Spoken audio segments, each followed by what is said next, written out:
So presidential candidate Asa Hutchinson, who also happens to be the Republican governor of the state of Arkansas, he went on Breaking Points. And look, I have to say, it was a phenomenal interview. You should go watch the entire thing. And the reason I liked it so much is because Krystal and Sagar actually asked very important policy questions. First of all, a lot of these candidates who are running get like zero airtime in the media. Okay, like none. And even though I think these guys are not really viable for a variety of reasons and they have like the personality of a dirty diaper, etc., they deserve to get a hearing. They deserve, for the country to know what their platform is and things of that nature. And thankfully, Breaking Points gave Asa Hutchinson this opportunity. I have to show you some of these clips, man, because honestly, I'm astonished at some of these Republican candidates. Because it's like, why are you running? What do you really have to offer the country? What do you have to offer the country? Like, every Republican, except maybe Trump and then a little bit of DeSantis, they agree on everything. So, like, if Tim Scott magically became the nominee, which he's not going to be, by the way, or Nikki Haley, like, her and Asa Hutchinson are interchangeable. So why are you running, Asa? Do you have, like, a public humiliation fetish or something? Anyway, so they're going to get into Afghanistan and the minimum wage and a whole bunch of things. Let's listen. I'm curious here, whenever you call yourself in the non-Trump lane, are we just talking politically or are we also talking policy? What are your biggest policy differences right now with the former president? Well, my biggest policy differences is that he tends toward isolationism. Okay. Whenever he set the stage for a complete withdrawal from Afghanistan, it set the stage then for Biden's disastrous withdrawal. He's asked, what's your biggest policy disagreement with Trump? And his answer is, he pulled out of Afghanistan. Or Trump started the process and Biden followed through. The first area of disagreement is, God damn it, we ended a war. God damn it, I want to keep these things going forever. Are you kidding me, man? But this gets good. Krystal starts pushing back. From that country that we all saw on the world stage and live in our TV at home.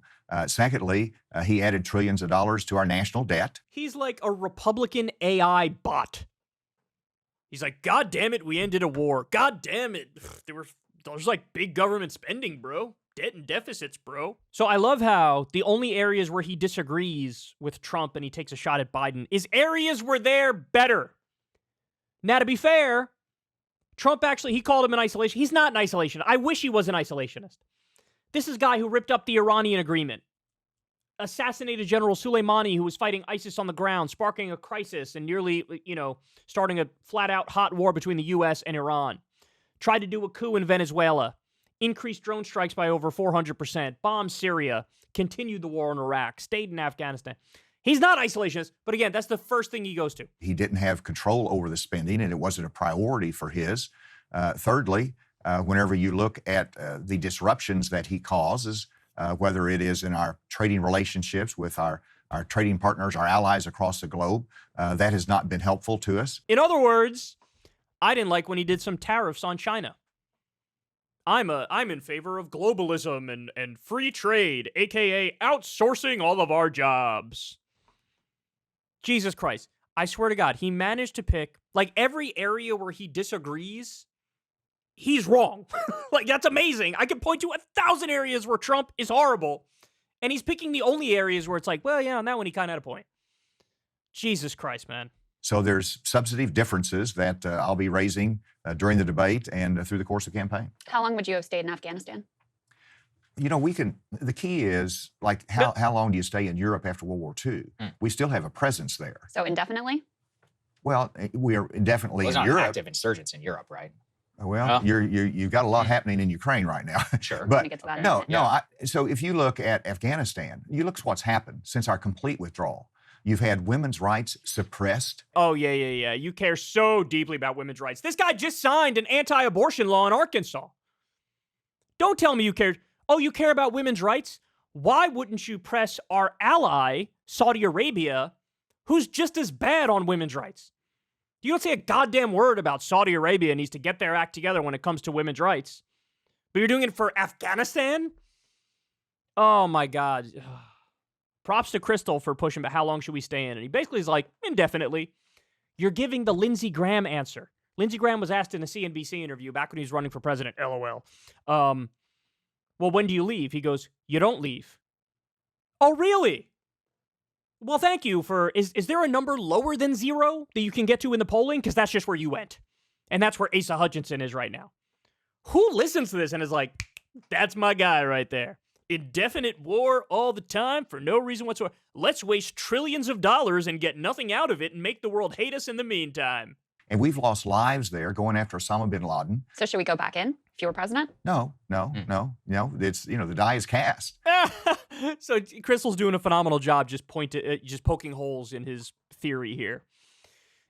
We shouldn't leave, because of women's rights and all these things, and, it should be there indefinitely. Okay, so should we go back in? Well, no. You could have kept a minimal presence there that would have kept the Taliban in check, that would have given that country a possibility of a future, and that they don't go back into the repression of rights that that country has been known for through history. So yes, I think that we should have had a longer presence there. The key is listening to your military advisors. And no military advisor said, yes, we need to have 100% withdrawal from Afghanistan. So in other words, just continually get played by the generals, just like what happened in Vietnam, where they kept telling every president, sir, we need 6 more months. Sir, we need X number more troops. Sir, we need to, I swear, just a little bit longer, and we'll be able to do. Really? Really? We were there for over 20 years. Is the 27th year the charm? Like, what are we missing here? Well, look, he says, let's just stay there indefinitely. Dude, nobody agrees with you. Nobody. Well, it's also what the American people supported after so many decades of war. Right, and the war has to end. Stay there forever, but the war does have to end. But stay there forever, but the war does have to end. Again, credit to Krystal for being like, bro, look at the polls. It's not popular. We're supposed to live in a democracy. You're going to listen to the people ever? But a presence there, just like South Korea, we have a presence there. We have a presence in Europe. We can have a small presence in Afghanistan. Now, it's too late. So, yeah, illegally occupy the country. What's the matter with that? Just illegally occupy it against international law, and then that's what it is. Oh, really? Is that how he would react if Iran was occupying one of their enemies? Is that how he would react if North Korea or China was doing it? No, he'd be like, oh, violation of international law and suppression of human rights. But when we do it, he's like, yeah, we should do that. Getting Osama bin Laden for changing the leadership of the country, that was the righteous cause that we had after 9/11, and you don't leave a vacuum that is filled with the same terrorists that we went and defeated. We got Osama bin Laden in Pakistan. It wasn't in Afghanistan. It wasn't in there. So that total moot point, and do this, oh, what about the troops? Yeah, what about the troops? That's one of my concerns too. That's why we shouldn't have even been there in the first place. Anyway, so now you might be thinking, okay, well, that's foreign policy. He's terrible. What about, domestic policy, economic policy? I don't know. Let's find out. Minimum wage, I know in Arkansas, I think it's $11 an hour right now, significantly higher than the national minimum wage. Would you fight to increase the minimum wage? Do you think it should stay as it is, or would you get rid of it altogether? At the federal level? Yes. Mm-hmm. Well, I mean, it's become irrelevant at the federal level because the states have superseded the minimum wage, just like Arkansas at $11. So you'd leave it as is? Is it a Not priority? All states. Some states. Yeah. Some states are still lower. Yeah. The minimum wage ought to be raised at the federal level. I don't think that is an urgent economic matter because the wage rates have gone up dramatically. That has become irrelevant. Minimum wage is always a floor. And if you had the floor today, it should have to be much, much higher. But I don't see the need for making a change because it doesn't help anything right now. Look, you have to say, compared to the other Republicans, he's actually more progressive because he says, yeah, it needs to go up. But then he also goes on to be like, it's not a priority and I don't really care because I'm going to let the states lead the way. So in theory, he's like to the left of the other Republicans because the other Republicans would outright be like, no, don't raise it. Or they'd be like, get rid of it. So he's like, yeah, it needs to go up. But he's like, I'm not going to do it, though. I'm not going to do it. Let the states lead. Look, I show you this to show you just how disconnected the political establishment is from regular people. I mean, what's that fact about in like no states in the country can somebody afford a 1-bedroom apartment on minimum wage? 0 states. 0. And he's like, yeah, I mean, what are you going to do? The state's got it. It's fine. Really? Does it look like it's fine? Does it look like it's fine? By the way, a new poll came out. A majority of Americans now support a $20 minimum wage.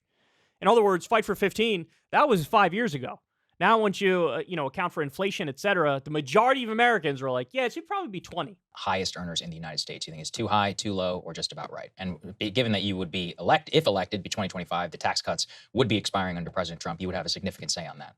Well, the tax cuts that were brought into play under President Trump should be extended. Okay. Again, he's just a Republican AI bot. Stay in the wars forever. Who cares about the minimum wage? Extend the Trump tax cuts for the rich, which, by the way, he was just doing deficit fear-mongering and debt fear-mongering at the beginning of this interview. And now he's like, yeah, you know that thing that blew a giant hole, multi-trillion-dollar hole in the deficit? Keep that going. So you can give people at the top another tax break. 83% of the Trump tax cuts went to the top 1% over a decade. On our tax policy, it needs to be a pro-growth tax policy in which we spur the economy to grow. I believe we have that right now. If there are adjustments to be made to stimulate more growth, I would look at those. In terms of the higher-end taxpayers, I don't see a change there. Obviously, when you go back in history and under President Carter, we were at a 70% income tax rate if you got to a high level. No country should take 70 cents out of every dollar earned. Excuse you? That's not how a marginal tax rate works. Oh, my God. Look. He seems like he's a smart enough guy. He has to know that. I mean, you're a governor of a state and you don't know how a marginal tax rate works. It's not taking 70 cents of every dollar. The way a marginal tax rate works is you have a line, right? Let's say for argument's sake, the line is like $5 million. It's every penny you make over $5 million. Each dollar you make over $5 million, that is taxed at 70%. The first $5 million is at a much, much lower rate. He knows this. It reminds me of back when Bernie was running and a bunch of conservative commentators like Steven Crowder and even on PragerU, they would make the argument, Bernie Sanders wants to take 90% of your money. And it's like, no, first of all, no, he didn't propose that. I think, if I remember correctly, what he proposed was about a 70% top marginal tax rate. Second of all, like I just explained, it's not taxing 70% of all of the money. It's taxing 70% over a line of like $5 million or something like that. God, it's just dishonest, man. It's just dishonest. And by the way, these talking points, the purpose of these talking points is to try to make left-wing economic ideas sound ridiculous, when in reality, they're super popular and they're correct. And they lead to stability, they lead to growth, they lead to an alleviation of poverty, they lead to a thriving middle class. It's a disincentive for work, for success and entrepreneurship. The Trump tax cuts obviously went overwhelmingly to the wealthiest individuals and corporations. What we saw from corporations was the theory was, oh, they'll invest in their people, they'll invest in innovation. Overwhelmingly, what they did is rewarding themselves with stock buybacks. So why does that make sense to continue when 83 cents on of every dollar went to the top? Well, I know many companies did invest in their employees, raised their wage rates, gave bonuses. Actually, as a direct result of the Trump tax bill, there was a lot of outsourcing that happened. That bill incentivized outsourcing. So Trump, who ran as the anti-outsourcing candidate, we lost over 100,000 factory jobs. So what he's saying here is just not true. That's what companies should do. They have to make decisions on how they manage their funds, but it's important for them to be able to invest in capital, equipment. And once you slow down that investment, the economy slows down. And once that economy slows down, people lose jobs, our debt goes up, our deficit goes up. No, our debt and deficit goes up because of these colossal tax cuts for the wealthy. That's why it goes up. To incentivize growth and capital investment in this country. And that's what the previous tax bill did.